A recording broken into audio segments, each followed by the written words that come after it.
What if humanity could never leave Earth? Not because of rockets, not because of technology, but because our bodies are secretly tuned to a frequency of 50 to 60 Hz. Earth is constantly vibrating electromagnetic fields.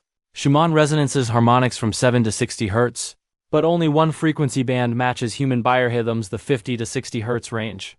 It is the same frequency used by the global power grid. Coincidence or something more? Human physiology is rhythmic. The heart beats at 1 to 2 Hz. The brain cycles around 10 Hz and cells oscillate millions of times per second. All these rhythms subtly calibrate to Earth, to its background, to its vibration, to its frequencies. A hidden synchronization, a biological anchor that binds us to the planet. According to biosynchronization theory, the human body constantly tunes itself to Earth's electromagnetic field like a radio locking onto a station. If a person moves too far from this frequency, the body begins to fall apart from within, balance collapses, the heartbeat destabilizes. The sleep cycle breaks, cells vibrate out of sync. A slow, invisible breakdown that cannot be stopped. At 1,000 kilometers, mild vibrational instability, the heartbeat stumbles and the brain loses its sleep rhythm. At 10,000 kilometers, strong arrhythmia, false nerve impulses, and a feeling that the body is separating from itself.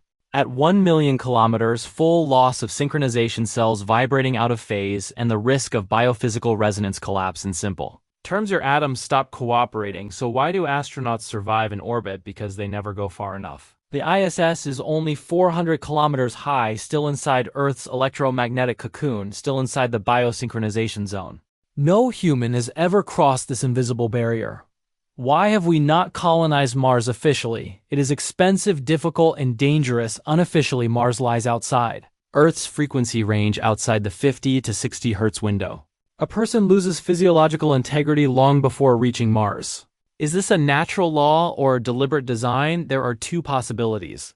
First, nature installed a protective mechanism, as if saying, do not leave the cradle until you're ready. Second, someone intentionally created this frequency. The 50 to 60 Hz range, stable across the planet, perfectly aligned with human biophysics. Not a barrier, but a boundary, a cage disguised as a coincidence.